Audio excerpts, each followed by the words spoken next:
Pure Financial Advisors, a registered investment advisor. This show does not intend to provide personalized investment advice through this broadcast and does not represent that the securities or services discussed are suitable for any investor. Investors are advised not to rely on any information contained in the broadcast in the process of making a full informed investment decision.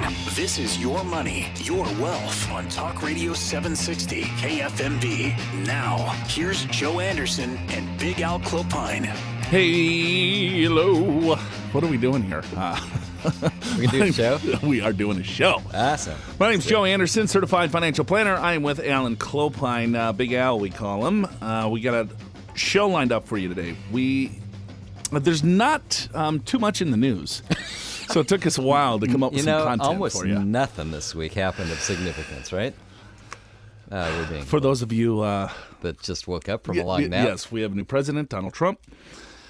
President-elect. Yes. President-elect. Right. And what we'll go through today, because the show is called Your Money, Your Wealth, and a lot of the things we talk about on the show is taxes. Yes. So we will go through and dive through some of the different proposals that could be coming down next year, 2017. Yeah, Joe, it turns out that the House is Republican-controlled, which we expected. The Senate, we didn't really know, but it's now Republican-controlled as well. I think 52 Republicans to 48 Democrats. So you got a Republican in the White House, and then in the Senate, in the House of Representatives. That's correct. And trifecta. However, it's not a supermajority in the Senate. You need 60 Republicans for that to happen. So therefore, the Democrats have to have their due in front of everybody, and that's where filibusters come in. And that's actually the Republicans use filibustering to, I would say, an extreme expert level over the last 8 years to try to stop things they didn't want to go through. Now the Democrats, tables have turned. Now they're going to have to do the same kind of thing. So I would imagine 2017 is a pretty... It's high probability that there will be some tax reform. I think so, too. It's been about 30 years since we've had any type of major tax reform. And so what we'll talk about is kind of dive into the weeds a little bit. I think it's important. So if you're curious at all about what to expect from our tax code, stay tuned over the next couple of hours. If not, turn the station. We don't really got a lot of fluff today. It's just basically looking at content. All content. Yeah. But we do have your emails, of course, that we'll get to a little bit later on in the show. So let's talk about this. The first things first when it comes to taxes, right, is that the major thing is just the federal income tax brackets. Yeah, the brackets will change. Right now, Joe... we have 7. We have 7, and Trump is proposing to go down to 3. And I will say one thing here. A lot of people are sort of predicting, of course, we know how good predictions are, but a lot of folks are predicting that maybe those first 100 days that Trump is in office, we might see a lot of action. And in in new presidents, a lot of times the first 100 days, a lot gets done. So we'll see. But with regards to I would imagine he's not going to sit on his hands. I don't think so. Yeah. I would imagine he's probably going to try to get some stuff passed or through fairly quickly. Right. So right now, Joe, we have brackets. The lowest federal bracket is 10%. Then we got a 15% bracket. We got 25, 28, 33, 35, and the highest bracket's 39.6.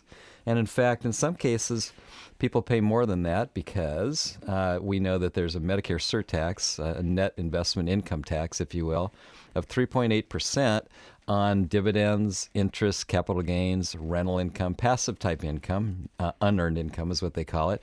When you're married and your income is over $250,000 and you're single, it's over $200,000. So that can actually get the highest effective rate between 43 and 44% right now for some types of income. So what does Trump want to do? Well, he would like to go down to 3 brackets, and his first bracket is 12%. Not 10, 12%. Second bracket is 25, and then the highest bracket is 33%. So again, let's contrast. We have 10% to 39.6. What he's proposing is 12% to 33%. And roughly, Joe, you observe this correctly, which is the 12% bracket kind of replaces the 10 and 15. So let's kind of break it down like this. Is that how I look at it is to say, all right, well, if we have a 10, 15, 25, 28, 33, 35, and 39.6. So I'm going to go to the lower brackets first. So if I look at let's just combine the 10 and the 15% tax bracket, because that's what the new proposal looks like. It's just combining the two brackets. Correct. Because the top of the 15% tax bracket is $75,000 in rough numbers. And roughly, yeah. Right. So taxable income. So your tax on your taxable income, not your gross income, adjusted gross. And we can talk about deductions and everything else in a little bit. So the top of that 15% tax bracket is 75. Well, the top of the 12% tax bracket is going to be roughly 75,000. Correct. So he's combining the 10 and the 15% tax bracket to 12. Right. So if I take an average of 10 and 15, the average is roughly, 12 and a half. Right. So there's not a ton of savings there. It all depends on what happens with the standard deduction. Correct. Because they're looking at doubling up the standard deduction. And so for lower waged income earners, that doubling up of the standard deduction will potentially have less money taxed, right, going into that 12%, where before they might have been taxed a little bit earlier on the 10%. Yeah, that is true, Joe. And the exact numbers, if you're single, you get a standard deduction right now of $6,300. So that's in lieu of itemizing. So there's a thing called itemized deductions or standard deduction. You get to take the higher of the two. Itemized deductions are when you pay a lot of state taxes or mortgage interest or property taxes or a lot of charity, right? So if you add all those up and it's more than $6,300, then that's what you claim. You claim you're itemized. But if you don't have that much, you get the standard deduction of $6,300. And by the way, it's $12,600 if you're married. So the new numbers being proposed would be a standard deduction of $15,000 single and $30,000 married. So a little bit more than double. However, also is right now we get an exemption of about $4,050 per person. So if I'm single, I get the standard deduction. If I can't itemize, of about $6,300, I get $4,000, let's say, in round numbers for exemption. So that's a little over $10,000. But there's no more exemptions anymore. So I get $15,000 instead of $10,000. So that's a pretty good deal. But if I have 5 kids and I'm married, that would be like 7 exemptions. 7 times 4, that's like what, $28,000. And so I don't get the $28,000 for exemptions and the standard deduction. I just get the $30,000. So we're throwing out a bunch of numbers here. So Yeah, let's just try to keep it simple. Bringing it down from 7 brackets to 3. If you're looking at on the lower end of the spectrum, he's combining the 10 and the 15% tax bracket. He's calling that 12. Then we look at the 25 and the 28% tax bracket. The top of the 25% tax bracket married is 150. Then the top of the 28 is about 230. So what he's saying is that let's just combine those two brackets, right. Call it 25, Sure. and then that would be up to about 250,000. Yes. So he's just combining the brackets. So Yeah, the 10 and the I 15, agree with let's that. call that 12. 25, 28, let's just call that 25. Anything over then $230,000 or $250,000 of income, we're just going to call that 33, and we're good. We're good. We're not going to go up to 35 and 39.6. It's just going to be 33. So on the surface, that sounds pretty good. Yeah. I Right? mean, most people will end up paying lower taxes. Not everybody, but I would say a lot of people will. Who do end you up- think is going to make the biggest tax savings? Biggest tax savings clearly will be those that make a lot of money, right? Because, LeBron James. yeah, like He's going to save $15 million in taxes. Yeah, that's what an article we saw said, and that's because, I mean, on his salary is about $30 million a year, and he'll save about $2.3 million on that. But the bigger deal, Joe, is his endorsement income, which comes through his corporation. So let's stop. Let's now we're going to get into corporation taxes and things like that. So, well, we got a long way to go to talk about this. We do. But when you look at where we're at and what's going to happen, there's some significant changes that you want to make sure that you are aware of. So just this first segment, it's taken us 10 minutes just to describe what the marginal brackets are going to look like. So we got a long ways to go. So we got, right, it's 7 brackets. It's going down to 3, potentially, right? This is, of course, not signed, but this is what his proposal is. Yeah, right. So there's 2 things that you got to look at, too. You got to look at Trump's proposal, and then you got to look at Paul Ryan's. Right. Right, so there's a little bit of differences there, and I would imagine more of Trump's proposal is going to look more like Paul Ryan's, because he'll probably just say, you know what, I don't want to deal with this. Why don't you deal with it? Yeah, you already looked at it more more Yeah, you're carefully. probably a little bit better at this than I am. And so stick around, stay tuned. We got a lot to talk about. There's a lot of changes, and there's a lot of things that you want to make sure that you do before year end. Now back to Your Money, Your Wealth on Talk Radio 760 KFMB. Hey, welcome back to the show. Show's called Your Money, Your Wealth. Joe Anderson, Big Al. talking tax reform. 2017 could be the year that we have a little bit different tax system. Yeah, that last major reform, Joe, was 1986, Reagan years. That was the Tax Simplification Act. Was it? How simple did it get? It was a boon for CPAs, I'll tell you that, because that's when things got a lot more complicated. All the passive loss rules were introduced and other stuff, and it made the tax code a lot more complicated. I will say, this is just an opinion, I think it did make the tax code fairer, but because people were writing off all kinds of crazy investments that probably they shouldn't have been. However, it sure made things a lot more complicated. And that's and this is, again, an opinion, which is our financial world is complicated, and it's very difficult to have a simple tax system that's also fair, although we need to strive for it because it's way too complicated as it is right now. Sure. I mean, how many brackets were back then, and then the Tax Simplification Act brought it down to just a couple of different brackets? Yeah, it was kind of the same idea, Joe, and I don't remember exactly, but it was somewhere on the order of 6, 7, 8, 9 brackets, and I think it was brought down to 3 by Reagan. Yeah, 2. Yeah, or 2. Right. And so that was the Tax Simplification Act. Was it simpler? But then we added all these other rules to figure out how do you determine what income really is, right? It doesn't matter how many brackets you have. It's what's the definition of income and how do you get there? Yeah, you're absolutely right. And then I think a lot of times we get caught up on the bracket or the rate. But then if you don't have the deductions, right? So it's like, well, here, I'm paying at a lower rate, but why am I paying more money in tax? Right. Well, it's because the rate is taxed on taxable income. So you have to get to that taxable income number. And how do you get to your taxable income today is after all your deductions, exclusions, and exemptions. And so if you have a lot of deductions, exclusions, and exemptions, right, that can get your taxable income low enough. Right. And so you're taxed at a higher rate, but at a lower number. But now the opposite potentially could happen to a lot of people, where they're going to be taxed at a lower rate, but at a higher number. Right. Yeah, and Joe, that could happen for actually both ends of the spectrum, for those that don't make a lot of money versus those that make a ton of money. And the reason is because when you look at and we talked about this last segment, the standard deduction for married people is proposed to go from $12,600 to $30,000. Okay, well that seems like a good deal, right? But what if your itemized deductions right now are $15,000, and so you itemize and you've got a bunch of kids, right? So when you add up all the exemptions and your itemized deduction, it would have been whatever, $35,000, $40,000. So now you actually have less deductions than the old system, even though it seems like it's more generous, right? Because in at least what's being proposed is it doesn't matter whether you have no kids or 10 kids, you get the same standard deduction and there would be no more exemptions. So the exemption is based on dependents. Correct. It's based upon the number of people in your family that you're caring for.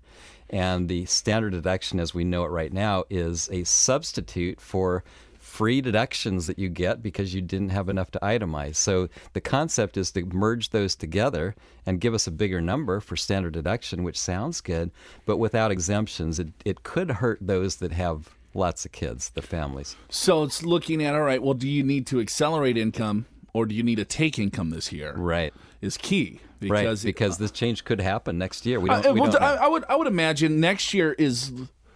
or I guess the next couple of years, the odds are pretty good. It's probably higher than it's been in, the past couple of decades. Yeah, when you look at the appetite for tax change and Republican-controlled Congress, Senate, and President, it does seem like something's going to happen. I guess if I had to bet, Joe, I would say something will probably happen next year, but it may not take effect until 2018. And you've been a CPA for how long?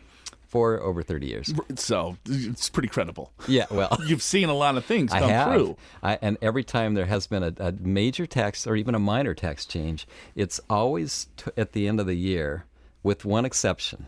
Or maybe a couple exceptions, but the one is capital gain law. Capital gain is when you buy and sell a stock at a gain and you get a special capital gains rate. Well, in the past, when they've changed the capital gains law, and they've done it a couple times in my career, they've actually gone with the date of signing of the bill. And so every capital gain before that was taxed at the old rate. Everyone after that was taxed at the new rate. And the reason they could do that is because on your tax return, you're required to put when you purchased something and when you sold something. So it's real clear whether it was before or after.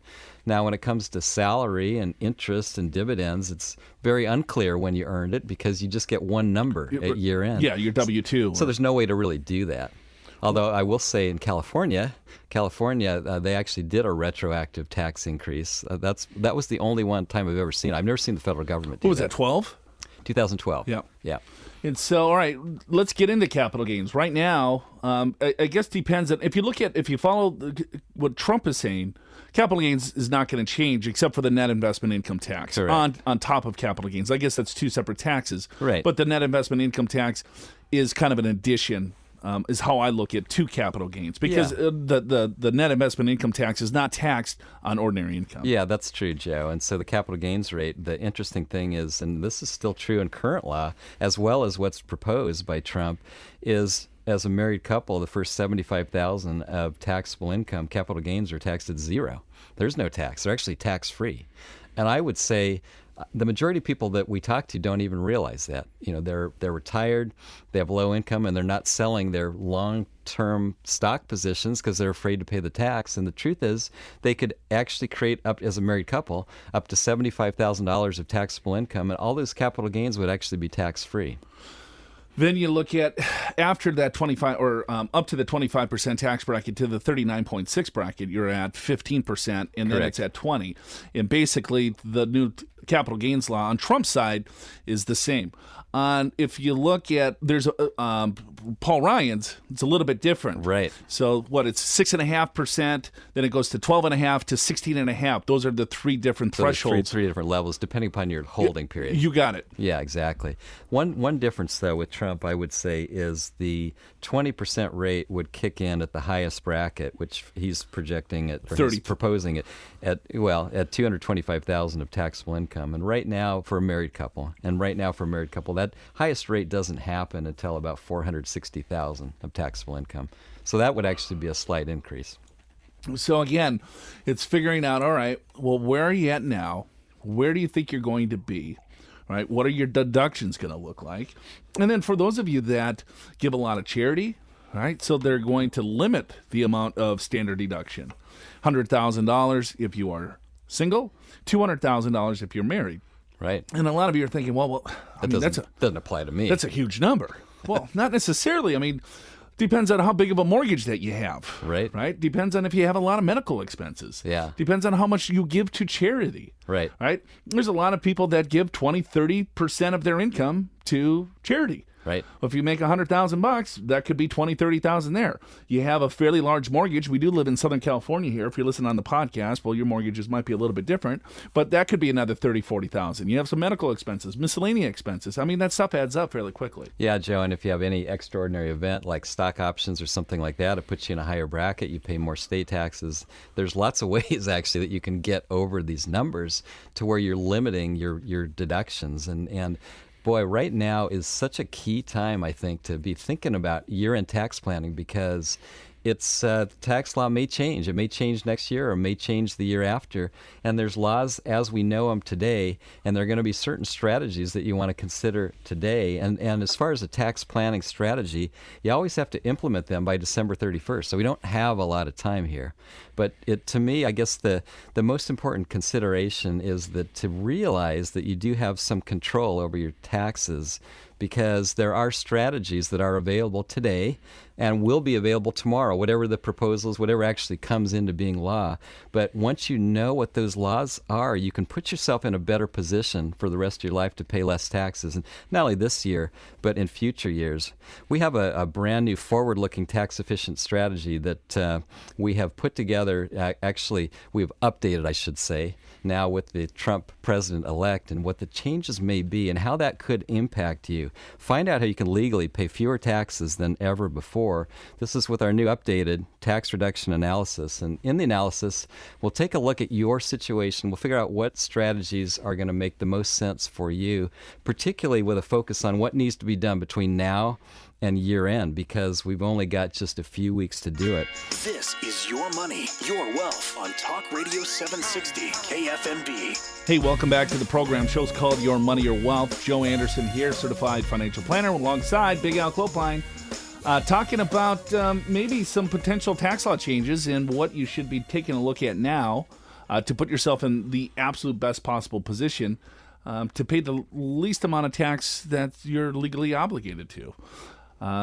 And I'm thinking to myself here, if I'm approaching retirement, okay, huge strategies that you may want to consider. One is you have to control your capital gains. So if you have a stock portfolio, mutual fund portfolio that is outside of your retirement account, those assets, or real estate, right? Those assets, if you sell them, will be taxed at a capital gains rate. So if you purchased a mutual fund outside your retirement account, you say you have $100,000, now it's worth $110,000, you sell it, well, you owe tax on $10,000, the gain. And right now that capital gain rate is 0, 15, or 20, depending on what your income level is. And so let's just assume for most listeners it's 15%. Well, do you have any other losses potentially, right? So you want to look at tax loss harvesting opportunities, making sure that you're managing those portfolios appropriately. Because 9 times out of 10, Al, I would say people that have these non-qualified larger accounts, they're very rarely tax managed appropriately. Right. I would agree with that, Joe. And so what we're talking about is whatever positions you have, whether it's individual stocks or mutual funds, ETFs, doesn't really matter what.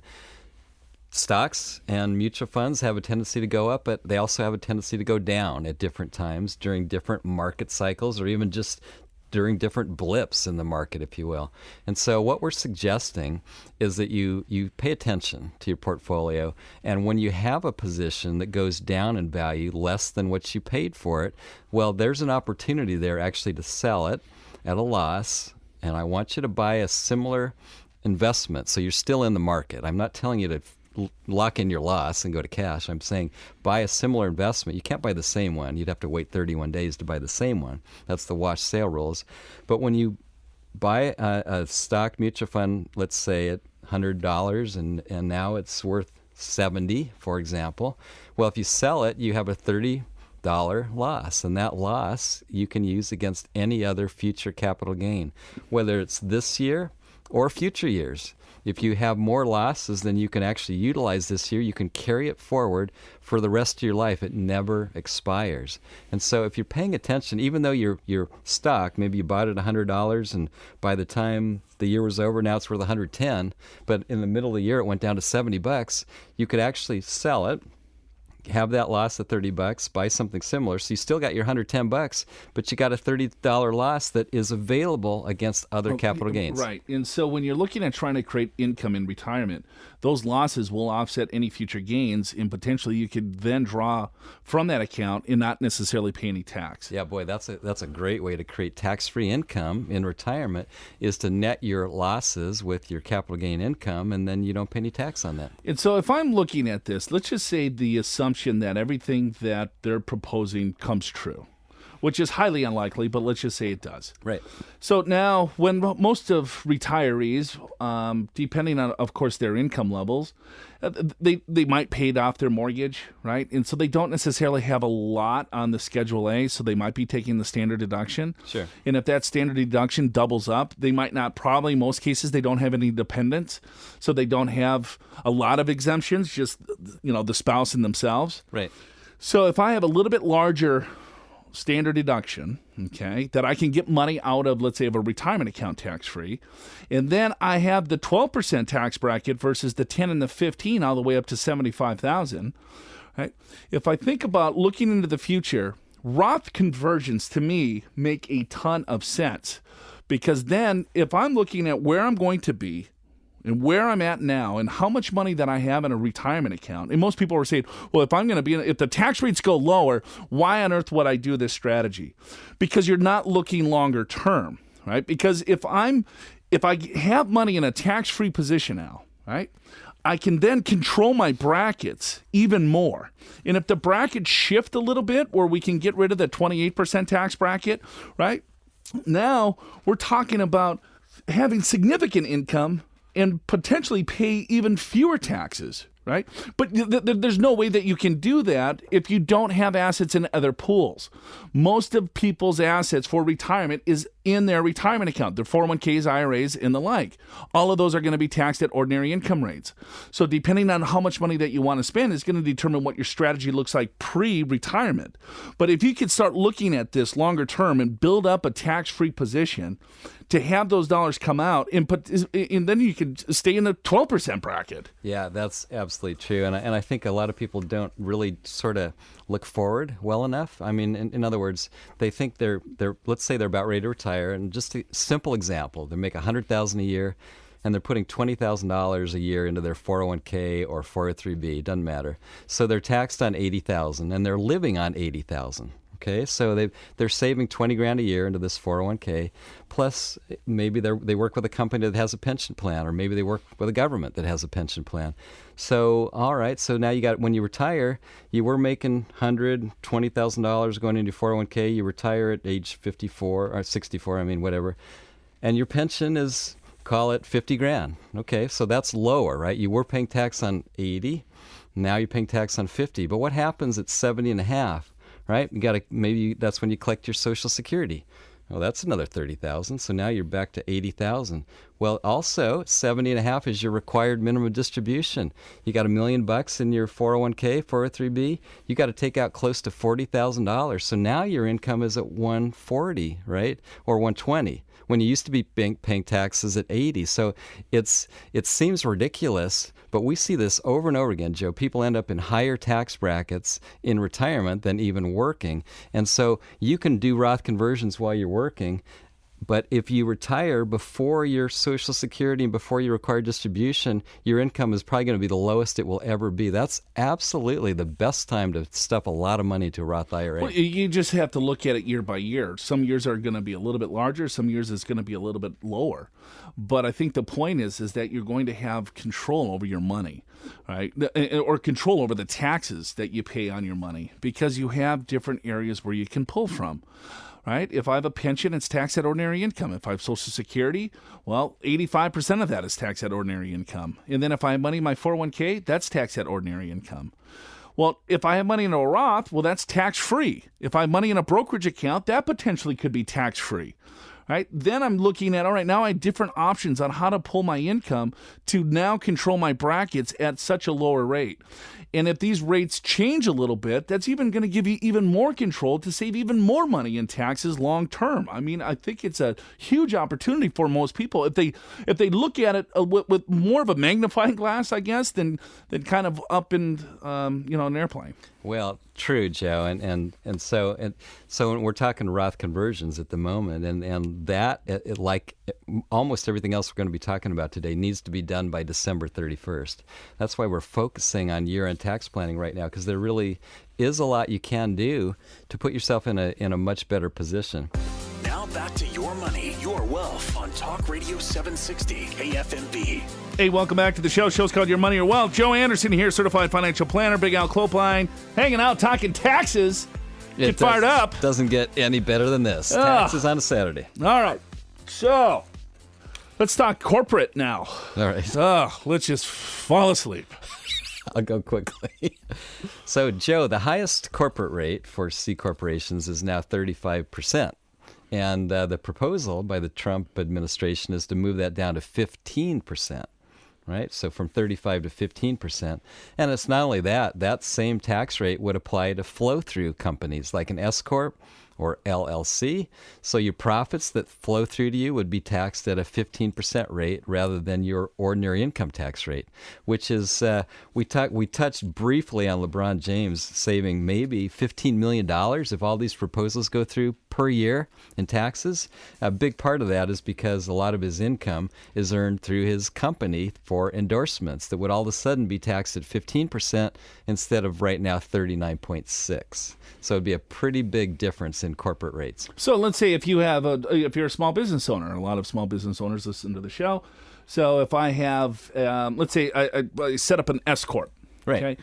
And so all those flow through. So I pay, maybe the business makes $300,000. Okay. After expenses, maybe I pay myself a salary of $150,000, and then the other $150,000 is a flow through. Right. So that $150,000 is going to be taxed at ordinary income rates. I pay FICA tax on it. The other $150,000 is a dividend. Right. And right now, as it stands, that's just a flow through. It goes right on the top of the 1040, and then you would be taxed at whatever rate that, whatever ordinary income rate that is. Correct. Right. And what would change now is only the salary would be taxed at your ordinary income rate, which could be as high as 33% under the new proposal. But the other $150,000 profit from your S corporation would be taxed at 15%, a lot lower rate. So guess what's going to happen? Salaries are going way down. Way down. I'm not paying myself a salary. I'm not that effective. I'm going to pay myself $42,000. Right. The rest is profit. Exactly. Yep. You know that's coming. Here's another thing on the corporate level too, right? So I mean, on let's say a C corp, like a big corporation. Sure. So they issue dividends. Right. But the problem with the corporate rate is a fairly high rate here in the U.S. Right. And so those companies have to pay tax before they issue the dividend. Sure. So they pay tax at the corporate level, and then they distribute the dividend, and then the dividend gets taxed at the ordinary income level. Yeah, for the individual. That receives it. So it's almost double tax in a sense. And usually it's a qualified dividend, which is taxed at capital gain rate, which is 15%, probably for most people.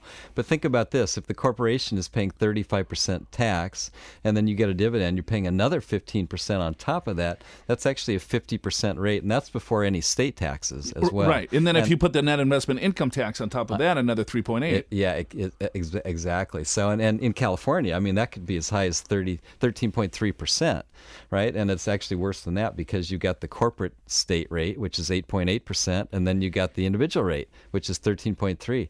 Now we're approaching a 70% tax for a successful C corporation, let's say in California, and other states have high taxes too. So it's part of the reason, Joe, why they came up with the qualified dividend. So from a C corporation, so the tax wouldn't be so high on both ends. And so I kind of agree with the lower C corporate tax rate because it's only fair to make the rates similar. And that's why a lot of companies left California, too. Right. Yeah, or switch to S corporation or LLC because now it's only one layer of tax. I think it's going to be a little bit more difficult from just a logistical fairness standpoint to have pass-through income tax to 15%. I mean, it'd be great for business owners, for sure. But is it fair? Well, I'll let you decide that. But it would be a much lower rate for a flow-through entity, S Corp LLC, than any other type of entity. So hopefully this creates a lot of productivity. Is kind of what that's the idea. That's the other side of the coin. Well, a lot of it too, Joe, is to bring money back into the United States. Yeah, and then the there's $2 trillion that it's not here. Right. Yes. And so they're saying, hey, well, if you bring that money back, expatriate it, and so it's what Trump says 10%, and then I think Ryan's plan was 0. Yeah. Trump's saying one-time 10% tax to get the money back in, and by the way, now you can reinvest it here in plants here and jobs here, and then the profits you make will be taxed at a lot lower percentage. So there's no reason to go across to foreign countries. And there's obviously some logic there. And all of these things, how much benefit, who knows? The economists are debating about it, and none of them agree, so I'm certainly not going to try to speculate. But there certainly is some benefit of that, of keeping more of the money in the United States and having more jobs here. Right. So, but the productivity has to be there. So there's more income, and so there's more income getting taxed at that lower rate. Right. So because there's still bills to pay, right? Yes, so that's right. Yeah. So anyway, that's corporate taxes. If we switch back to individual taxes, the alternative minimum tax, Trump would like to abolish that. And if you never heard of that or don't know what it is, it's a whole separate way to compute taxes. There's the regular way that most of us are familiar with, and then there's the alternative way. And by the way, this came about in the 1950s so that the wealthy wouldn't escape by paying no tax. It's a whole different system. Most of the income is taxable in either system, but on the alternative system, a lot of the deductions are more limited, so you don't get as many deductions. And a lot of folks in California that make over a couple $100,000 end up being subject to this alternative minimum tax, which is a higher rate. And in fact, they may be in the 28% bracket, but as soon as they hit alternative minimum tax, because of the phase out of the alternative minimum tax exemption, they're actually in a 35% effective rate. And so that could go away, and so that would actually be a pretty big deal. The Republicans have been talking about that for a long time, trying to get rid of that. Well, and we'll also simplify it again. I mean, I think that's kind of the theme, right? Is that each year you do your taxes, you do it twice. Well, I don't know how many people actually do their taxes by hand anymore. Yeah, not so many. And the computer software does it well. But if you are doing your taxes With by pencil. hand, you have to do two different systems. Right. And then whichever one is higher is the one that you got to pay. And by the way, you may have to compute capital gains two different ways. You may have to compute your passive income, passive losses, two different ways. Your corporate profits, two different ways, because there's different depreciation rules, and on and on and on. Hey, so if you want more of this, Al and I are doing our end-of-year tax planning class. It's coming up December 6th in San Diego, December 10th in Orange County, 10 a.m. to 12 noon on both days, 10 a.m. to 12 noon. So if you want in Mission Valley, San Diego, or up in Orange County, we're at Orange Coast College. You can go to purefinancial.com to get more information, or call this number to register. Seats will fill up. This will probably be a huge event. I remember 2012 when the fiscal cliff and we had another presidential election, standing room, 500 plus people jammed. And so this is a little bit bigger deal because there's probably significant potential more changes. So you want to make sure that you're educated, that you're prepared, that you do the appropriate planning, that you set yourself up where you can take advantage of some opportunity so you don't miss out, right? It's our legal obligation to do everything we can to reduce our tax bill. Right? That's the American way. That's the American way. I'd say it's our legal right. Legal right. But you have to understand how the system works and what's going down. You do. And how it's going to affect you.